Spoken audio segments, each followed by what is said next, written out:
세리의 기도를 함께 나눈 적이 있습니다. 세리가 어떻게 기도했습니까?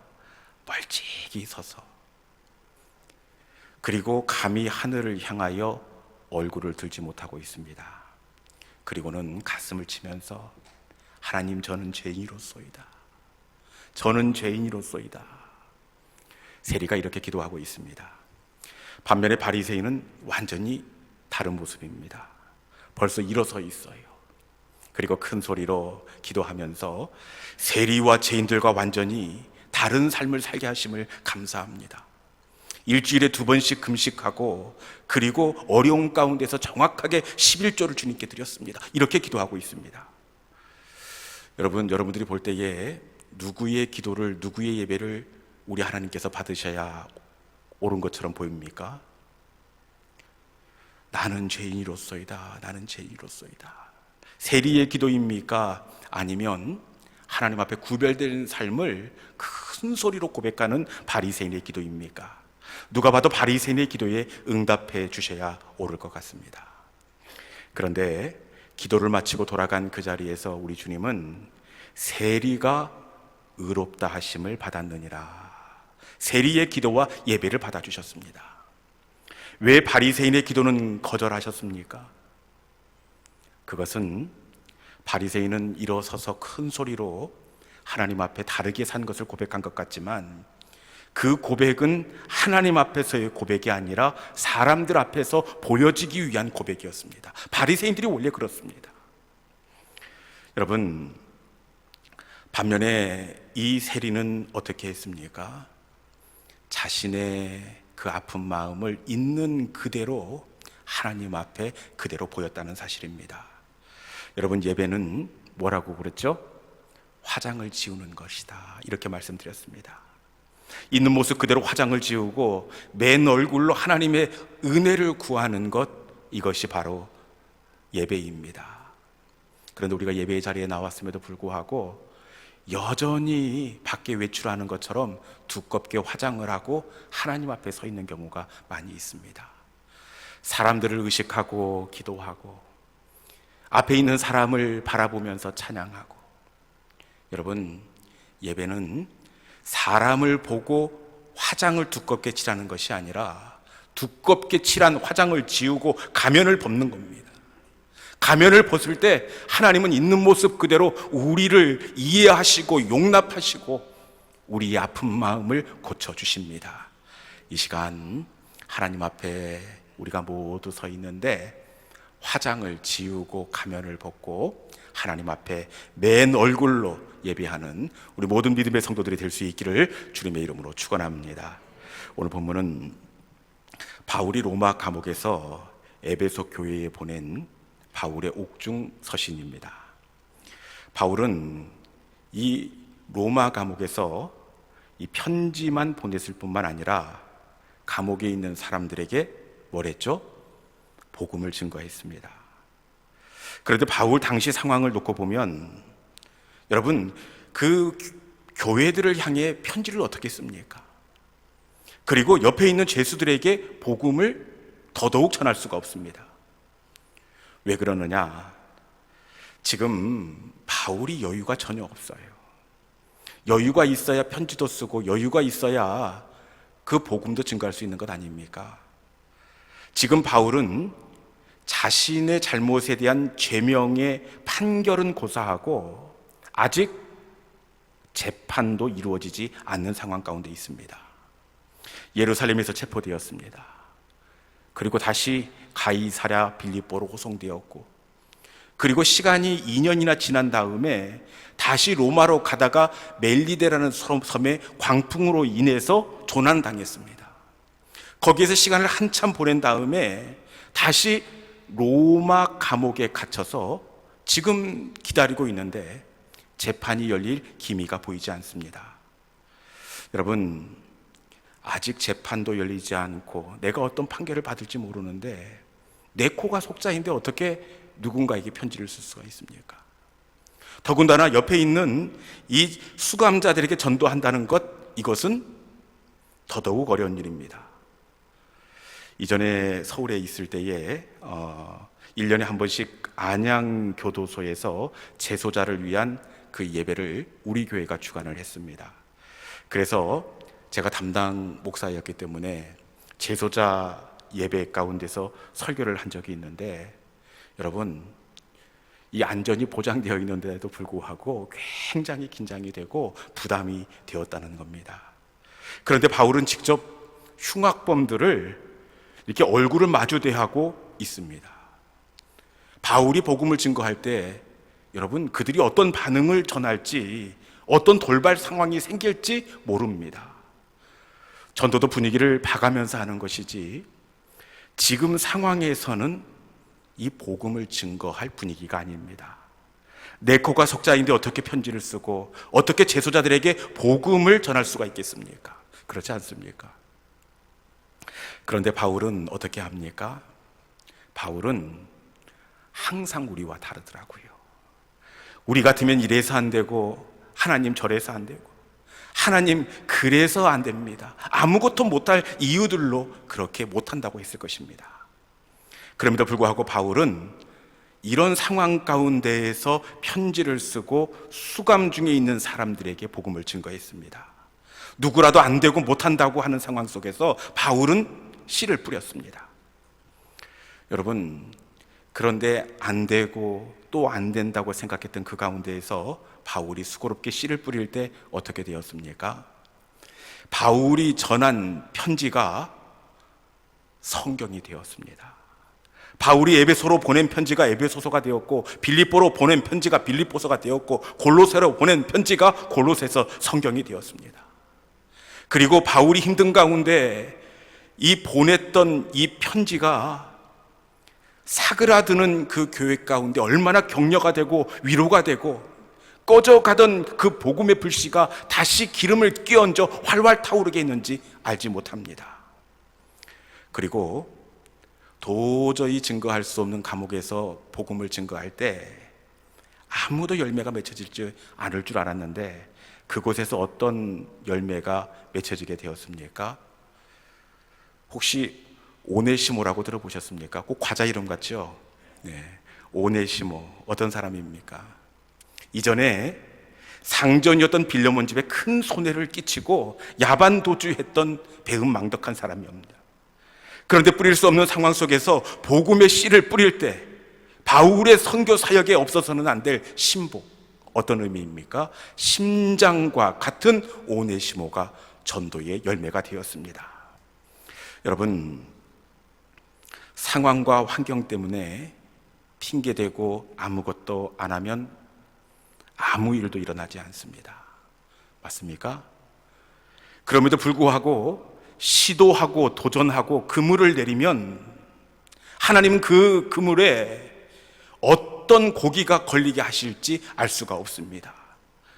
하나님의 사람들은 상황과 형편을 핑계대는 사람이 아닙니다. 세상 사람들은 이래서 못하고 저래서 못하고 그래서 못하고 또 못하고 못하게 생긴 이유만 바라보면서 시도조차 하지 않습니다.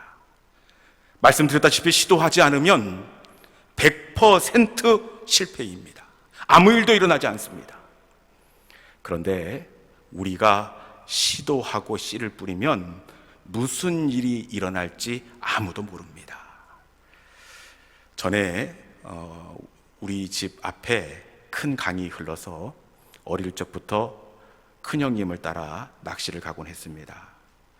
큰형님이 나이 차이가 많이 나는 동생을 데리고 가면 여러분, 낚시를 같이 하는 겁니까? 방치하겠습니까? 자기만 신나게 낚시하고 저는 그냥 혼자 그렇게 낚시를 할 수밖에 없습니다. 어린 나이에 낚시를 하다 보면 여러분, 낚시 이 줄이 굉장히 어렵습니다. 이렇게 돌리고 저렇게 돌리다 보면 낚싯줄이 엉켜가지고 어떻게 해볼 방법이 없습니다.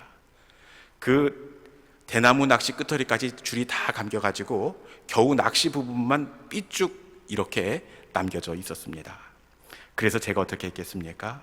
이것 좀 풀어달라고. 그런데 형님은 꿈쩍도 않고 자기 일에만 이렇게 집중하는 겁니다. 그래서 어떻게 했느냐? 어쩔 수 없이 다 헝클어져 못 쓰게 된 그 바늘에 지렁이를 달아서 멀리 던질 수도 없습니다. 그냥 대막가지를 바로 앞에다가 쳐박아서 그렇게 낚시를 놓았습니다.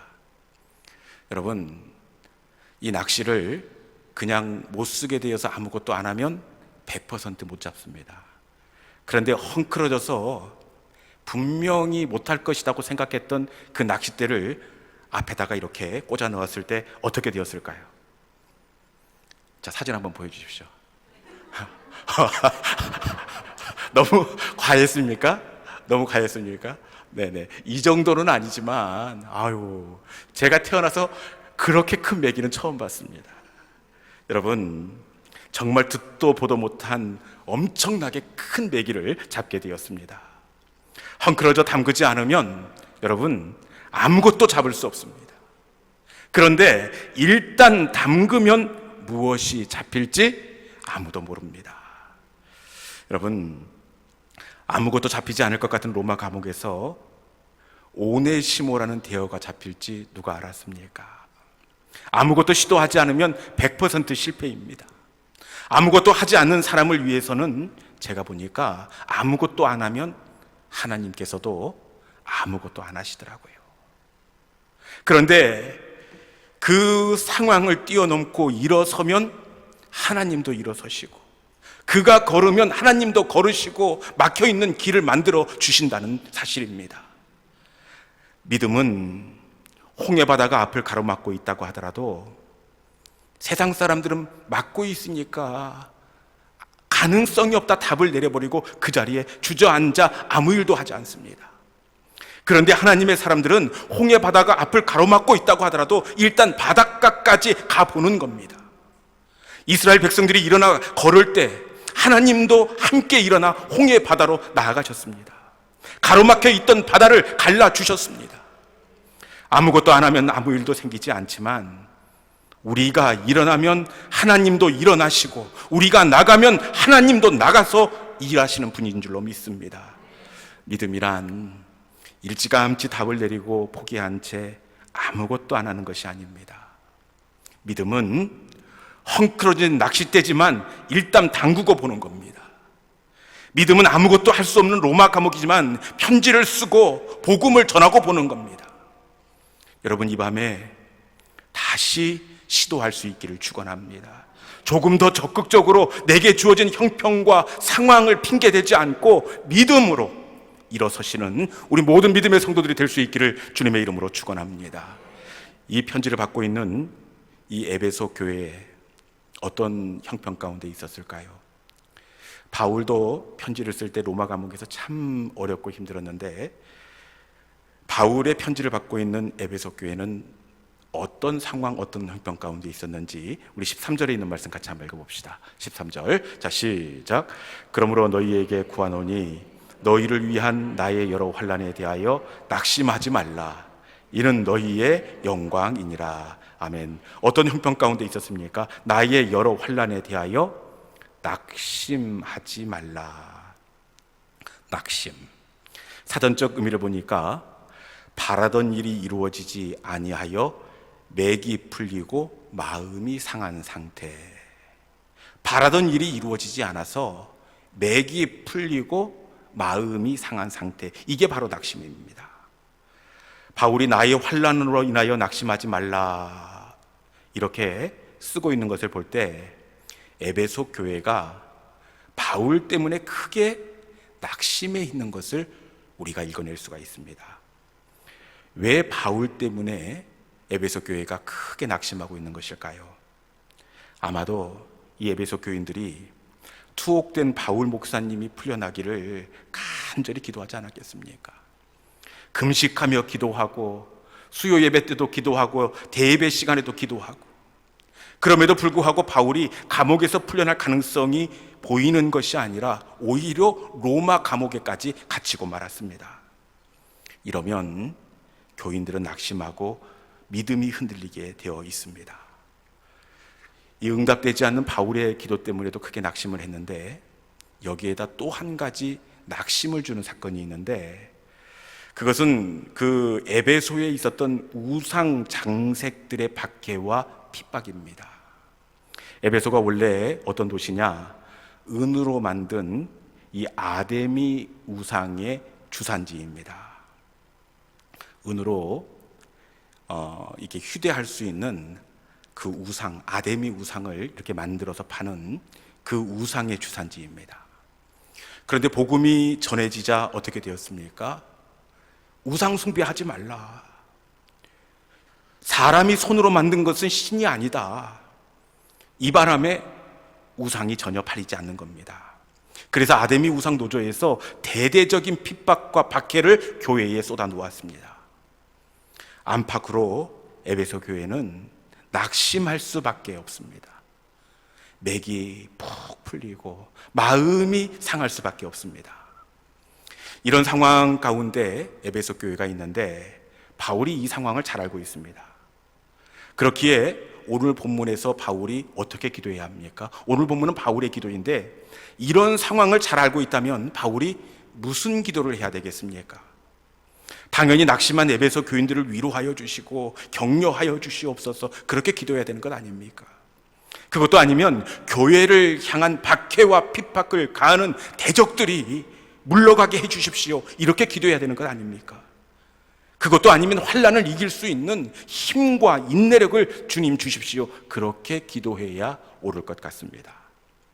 그런데 바울은 이런 상황, 낙심의 이유를 알면서도 무슨 기도를 드리고 있느냐? 우리 18절과 19절에 있는 말씀 같이 한번 읽어봅시다. 18절, 19절. 자, 시작. 능히 모든 성도와 함께 지식에 넘치는 그리스도의 사랑을 알고 그 너비와 길이와 높이와 깊이가 어떠함을 깨달아 하나님의 모든 충만하신 것으로 너희에게 충만하게 하시기를 구하노라. 아멘. 바울이 어떤 기도를 하고 있습니까? 그리스도의 사랑을 알고 그 너비와 길이와 높이와 깊이를 깨닫게 하기를 원하노라. 예수님의 사랑을 알고 깨닫기를 기도하고 있습니다.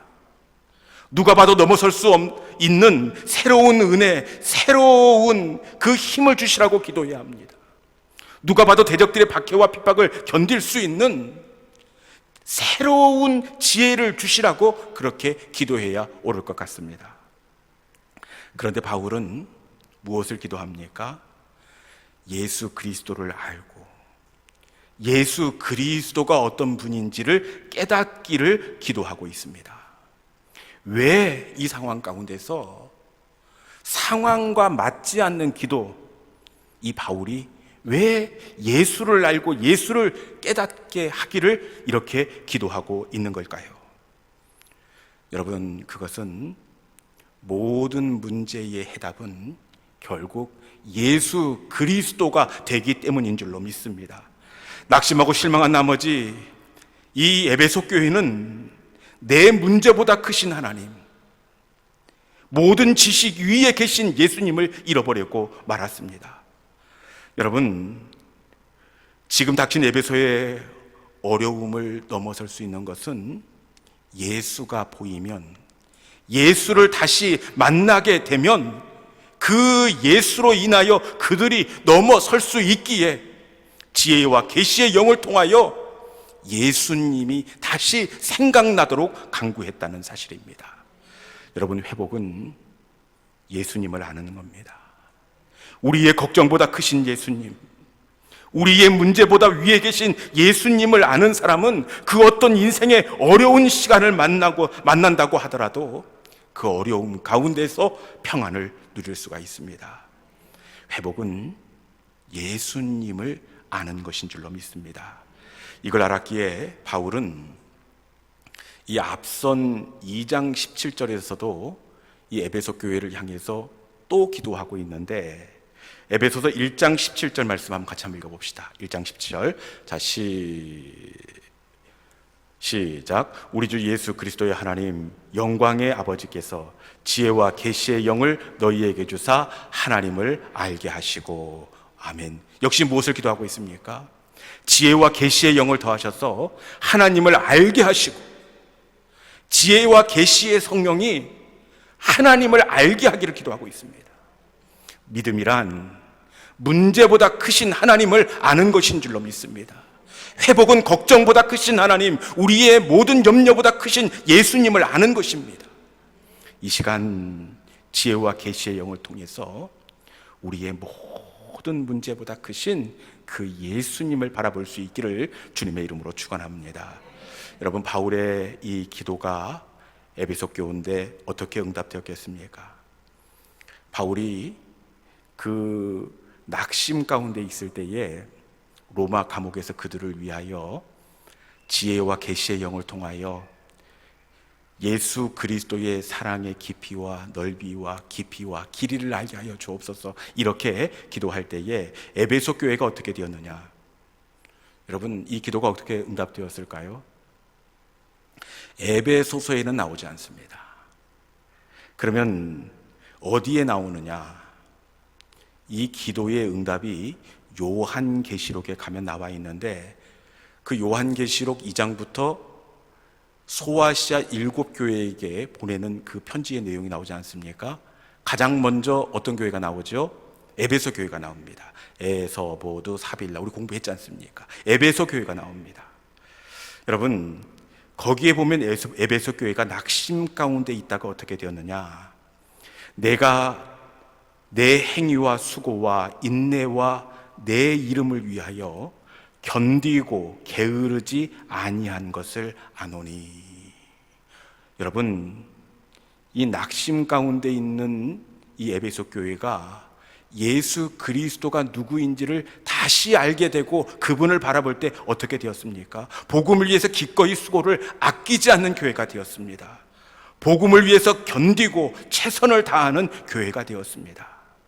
그 어디에도 낙심해서 손을 들어 놓은 모습을 찾아볼 수가 없습니다. 더 이상 주눅들지도 않고 복음을 위해서 최선은 다하는 그런 교회가 되었습니다. 여러분, 무엇이 이들을 완전히 다른 존재로 새롭게 했습니까? 새로운 은혜가 아니라 이들이 다시 예수를 바라보았기 때문입니다.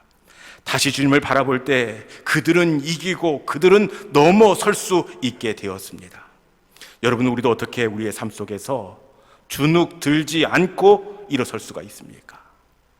그것은 새로운 은혜, 이전에 경험하지 못했던 또 다른 은혜가 아니라 지금 내 안에 역사하신 나와 함께하고 계시는 그 예수를 발견하고 바라볼 때에 우리들 역시 에베소와 같이 일어나고 회복되고 다시금 살아나게 될 줄로 믿습니다.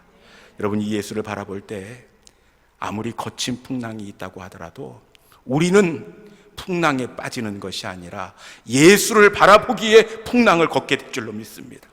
이 시간 지혜와 계시의 영을 통해 우리와 함께 하시는 임마누엘의 하나님을 고백하고 그 예수를 바라보고 다시금 믿음으로 일어나는 우리 모든 믿음의 성도들이 될 수 있기를 주님의 이름으로 축원합니다.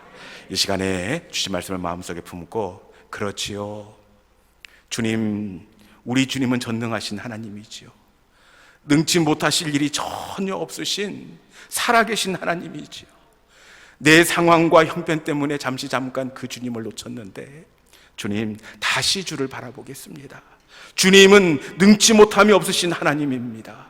우리의 모든 괴로움을 바꿀 수 있고 불가능한 일을 고치시고 죽은 자를 일으키시는 주님이 되시는 줄로 믿습니다. 그 주님이 나의 주님입니다. 우리 마음의 고백을 담아서 전능하신 나의 주 하나님 함께 찬양하도록 하겠습니다.